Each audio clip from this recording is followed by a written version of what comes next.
नमस्कार। आज हम प्लम्बम मेटालिकम पर मिली जो जानकारी है उसका एक तरह से विश्लेषण कर रहे हैं। मकसद ये है कि इन दस्तावेजों से सबसे ज़रूरी बातें निकाली जाएं।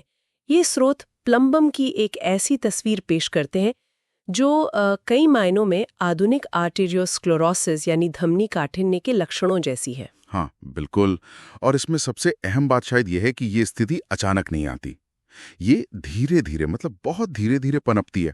शुरू में लक्षण बहुत हल्के हो सकते हैं, लेकिन समय के साथ पैरालिसिस यानी मांसपेशियों की कमजोरी या आंशिक लकवे की तरफ एक धीमी मगर लगातार बढ़त दिखती है। हम देखेंगे कि इसका असर दिमागी, भावनात्मक और शारीरिक तीनों ही स्तरों पर कैसा होता है। चलिए तो फिर परत दर परत समझते हैं।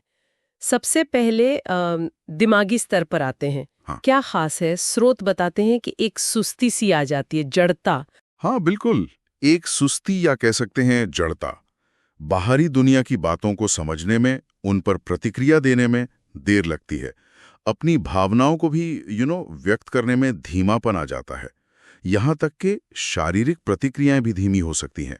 जैसे एक उदाहरण है कि पिन चुभने पर भी दर्द का एहसास काफी देर से होता है। अच्छा, तो ये सिर्फ सोचने की रफ्तार कम होना नहीं बल्कि शारीरिक एहसास में भी देरी है।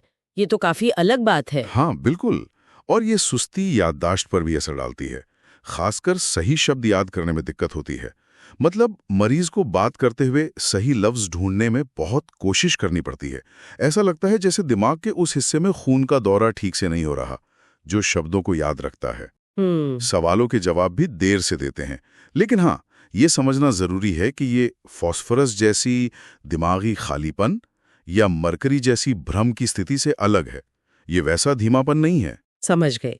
ये तो हुई दिमागी सुस्ती की बात, लेकिन भावनात्मक रूप से क्या तस्वीर उभरती है? आपने शुरू में आर्टेरियोस्क्लेरोसिस का जिक्र किया था। हाँ, भावनात्मक स्तर पर एक गहरी उदासीनता दिखती है। एक तरह का कह सकते हैं भावनात्मक लकवा। जीवन जीने का उत्साह, वो उमंग कम हो जाती है। और ये भी धीरे धीरे ही होता है। और यहाँ एक दिलचस्प पैटर्न है जो स्रोतों में बताया गया है कि यह स्थिति अक्सर उन लोगों में ज्यादा दिखती है जिन्होंने जीवन भर खूब ऐशो आराम किया हो, जिन्हें वो हाई लीवर कहते हैं ना, उनमें। ये हाई लीवर वाली बात थोड़ी चौंकाने वाली है। मतलब जिंदगी का भरपूर लुत्फ उठाने वाले लोग आखिरकार जीवन शक्ति की ऐसी कमी में कैसे पहुंच जाते हैं? हाँ, असल में ये स्रोत बताते हैं कि ऐसे लोग अक्सर अहंकारी, स्वार्थी और दूसरों पर हक जमाने वाले बन जाते हैं। हर चीज में सर्वश्रेष्ठ चाहिए होता है उन्हें। तो ये जो मानसिक रवैया है, और खासकर अगर साथ में ज्यादा वसा वाला खाना भी हो, तो ये मिलकर शरीर में तनाव हार्मोन जैसे एड्रेनलिन का उत्पादन बढ़ा सकता है। और फिर इससे धीरे धीरे धमनियों में वसा लिपिड जमने लगता है, जो आगे चलकर आर्टेरियोस्क्लेरोसिस का कारण बन सकता है। ये एक धीमी प्रक्रिया है, जैसा मैंने कहा। अच्छा, और जैसे जैसे उदासीनता गहराती है, उनका व्यवहार कैसे बदलता है? चिड़चिड़ापन आता है? हाँ, वे चिड़चिड़े और गुस्सैल हो जाते हैं। और प्लम्बम में ये चिड़चिड़ापन कभी कभी बहुत तीव्र हो सकता है, खुद को नुकसान पहुंचाने की इच्छा तक। जैसे स्रोत बताते हैं कि चाकू घोंपने का ख्याल आना। इसके साथ ही गहरी उदासी और चिंता भी होती है। एक डर सा कि उनकी शक्तियां खत्म हो रही हैं, कोई बड़ी मुसीबत आने वाली है। पर यह बात तो सचमुच अनोखी है कि कुछ मरीज इस गहरी उदासीनता से उबरने के लिए, जैसा आपने कहा, जोखिम भरे कामों का सहारा लेते हैं, जैसे विवाहेतर संबंध या जुआ खेलना। ये कैसे होता है? हाँ, ये भी एक पहलू है। ऐसा लगता है कि वे इन गुप्त उत्तेजना भरे कामों से वो रोमांच ढूंढते हैं जो उनकी जिंदगी से गायब हो गया है। शायद ही उनकी घटती हुई जीवन शक्ति को फिर से जगाने की एक अवचेतन कोशिश हो। तो शारीरिक तौर पर इसके क्या लक्षण दिखते हैं? आपने पैरालिसिस यानी आंशिक लकवे का जिक्र किया था शुरू में। जी, शारीरिक रूप से प्लम्बम अक्सर तंत्रिका तंत्र से जुड़ी समस्याओं में नजर आता है, जो पार्किंसंस रोग जैसे लक्षणों से मिल सकती हैं। जैसे कमजोरी, मांसपेशियों में अकड़न या स्पास्टिसिटी, कम कभी, और चेहरे पर भावों का कम हो जाना, जिसे मास्क फेस कहते हैं। स्ट्रोक की बात भी इसकी जरूरत पड़ सकती है, खासकर जब एक्सटेंसर मांसपेशियां शरीर के अंगों को सीधा करने वाली मांसपेशियां कमजोर पड़ जाएं। इसका एक क्लासिक उदाहरण है रिस्ट ड्रॉप, जिसमें कलाई लटक जाती है। और ये कमजोरी शरीर के और हिस्सों पर भी असर करती है, जैसे आपने कहा पैरेप्सिस। हाँ, ये मूत्राशय और मलाशय को भी प्रभावित कर सकती है। इससे पेशाब रुक सकता है या फिर बहुत पुरानी कब्ज हो सकती है, जिसमें मल बहुत सख्त गांठों जैसा होता है।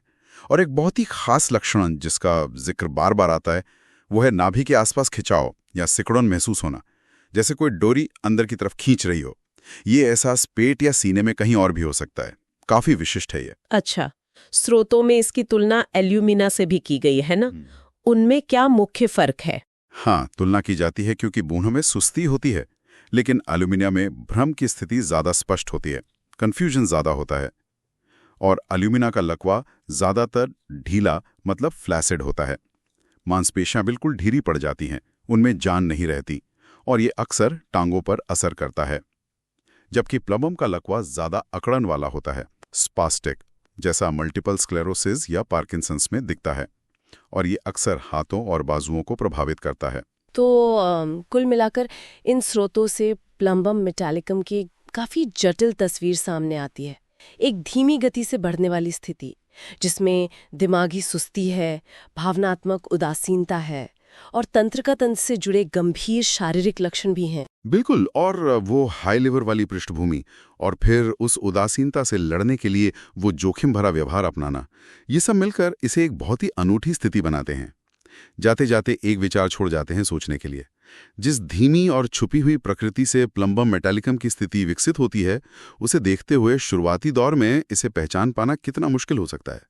ये वाकई सोचने वाली बात है।